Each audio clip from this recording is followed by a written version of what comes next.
Good evening. Another day, another show. But this show is going to be slightly different. It's going to be away from branding, and marketing, and politicians and politics. It's a show about a very emotional subject, and I'm going to talk about it. And I'm going to talk about it at length. And let's see how it goes. So let me first set the context. What I'm going to say. When you grow up in a place like Sikandrabad, which used to be a small little cantonment when we were growing up, now it's become a big city. Most of us had bikes. Our mode of transport was bikes. We lived on bikes, and bikes were a way of our life. So because we lived on bikes, every long weekend was a ride into the countryside. So from Sikandrabad, we had some standard destinations. We went to the Nagarjuna Sagar Dam, or we went to the Srisalam Forest. These were our two big uh, hunting grounds. Uh, Srisalam Forest possibly was the first big forest that I physically saw. It was a teak forest, huge, big, lots of trees, very thick. You couldn't see daylight. And it was infested with tigers. Uh, did I see one? No. But the villagers, the local people gave us a lot of stories. And we loved the stories. We sit there with them, have lunch, have tea, and listen to stories. Tiger was their part of the DNA. They coexisted with the tiger. My mother came from Maharashtra, and my maternal uncle was a district collector. So his last posting was in Chandrapur. Chandrapur was close to Tadoba. And I remember pretty much after every dinner, we used to catch the driver and the jeep, all we kids, get into the jeep and go into the forest. This we must have done for 4 5 years. Before Tadoba became what it became today, it used to be a wild, superb forest. Anyway, we saw a lot of wild there. We saw wildlife. We saw boars, deer. At night, you couldn't see much. Couple of times we spotted a tiger at a distance, and yeah, it was beautiful. We used to go to a local forest guest house there, hang out for some time, and come back home. It was very standard, and that's how we grew up. Around the mid of 2000, 2005, I think, that was my first maiden trip to Africa, which is when I saw what is the African wildlife, so different from Indian wildlife. The elephants were bigger, the lion prides were bigger, and the cheetah was faster. I've never seen an animal that runs faster than a cheetah. And I've seen a couple of kills in Africa. I've seen it from the Tanzania side, from the Kenya side, Nairobi side, uh, Kuno National Park. I mean, you can just go on naming them, they're fantastic. But my favorite animal always in Africa has been the black mamba. You have to see to believe it in the wild, the way it moves. It moves faster than a cheetah, and it is fantastic, scary and fantastic. Anyway, so I have been exposed to a little bit of wildlife. Uh, Around the same time, my journey in the Indian Tiger Reserve started. I must have done two or three in a year, uh, from across the country, from Kana to Pench, Tadoba, Bandhavgarh, your southern forest near Coorg, Madhumalai. And my favorite has always been Ranthambore. I just love it. The history, geography is so beautiful. Though all the other forests also are beautiful.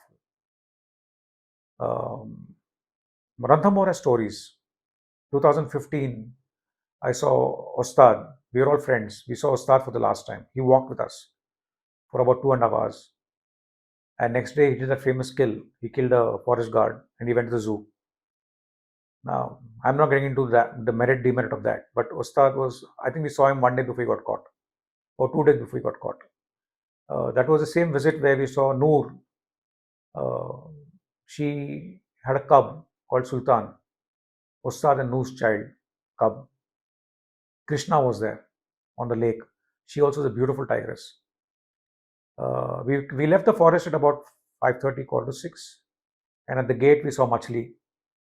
and that was a fantastic sighting. She was there for about 45 minutes with us, and a week or so after that, she died. She was very old, the mother of Ranthambore. On zone 9 or 10 was Fateh, Ustad's brother. When Ustad got captured by the forest department and put in a zoo, Fateh moved in. And the folklore is that Fateh Noor mated with Fateh to save Sultan. Normally, a nursing mother doesn't mate, but to save her cub, she did that. Now, these are beautiful animal stories. I can go on and on for hours. I have so many stories uh, because living that life is so beautiful.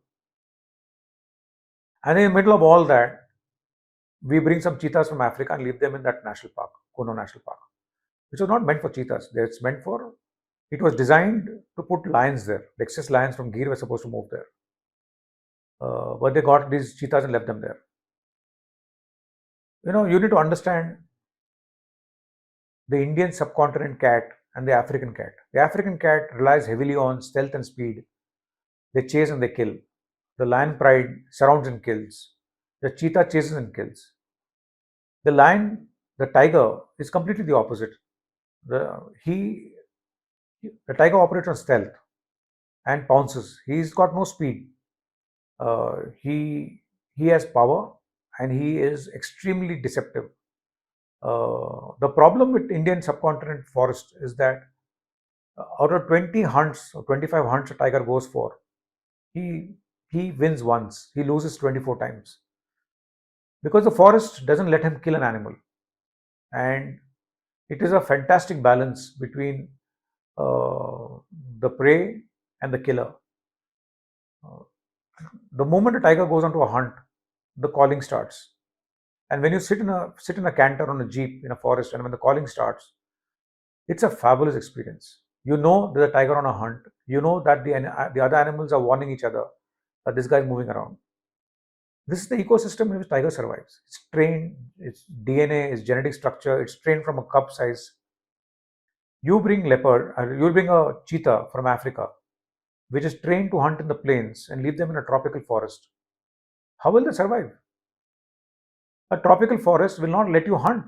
By nature, it is designed to keep the prey away from the hunter. These cheetahs can't run in a thick bush. They are designed to run on plains. I mean, there's everything wrong about this cheetah introduction into Indian forest. We've lost 9 of them. Every morning we get up and we read one cheetah has died. Whoever is doing it, I think it's a criminal offense to bring animals from there and kill them like this. Send them back.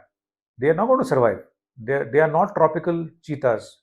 These are not the Indian cheetah that went extinct. These are African cheetahs. They're very different. You want to introduce cheetahs again, it's a long process. It's not something you bring some from somewhere and leave them in the wild. It doesn't work. Put them back in the zoo. Put them back wherever you want. But don't let the rest die. It's heartbreaking. These animals give us so much of joy. They give us so much of, love. Why doing this to them? Put them back in the forest. Put them back in Africa. Send them back. Or if you can't do that, put them in a zoo. What is this slaughter going on? These cheetahs can't hunt. They can't run in this tropical forest. They don't know their way. They are all over the place. You find them in fields here and there. They don't know their territory. Just stop it. I mean, I'm praying to the Prime Minister, since he went to introduce them into the forest. Just go back to the forest and put them back in the cage. Don't kill them, please. It's good. It's bad for us. It's bad for the optics. All the hard work that India Forest Department has done over years to save the tiger, all the reputation will go down the drain for this one stupid mistake. Just stop it. Just stop it. Do whatever you can.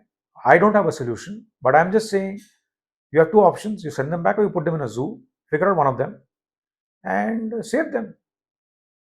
Please don't let any more die. Please. I mean, this is a message from an environmentalist, a guy who loves his environment, a person who celebrates every moment in the wild. And like me, there are thousands of people or lakhs of people who do this annually. And we all are pained by what's going on. Just stop it. I hope this message travels. If you're watching it, please share it amongst your friends and family. And let's all help each other stop this process. It's not a good thing, and it's very painful. It's very, very painful. Please, I mean, beyond this, what can I say? I just find it very painful to read a news article every morning and headline that a cheetah has died. No, please stop it. Thank you. I'm sorry, but this has been an emotional one. But I have a platform, so I'm saying it. Use your own little platform, WhatsApp groups to say it, and let the message reach whoever it has to reach, who can help the situation. Thank you. See you soon. Bye.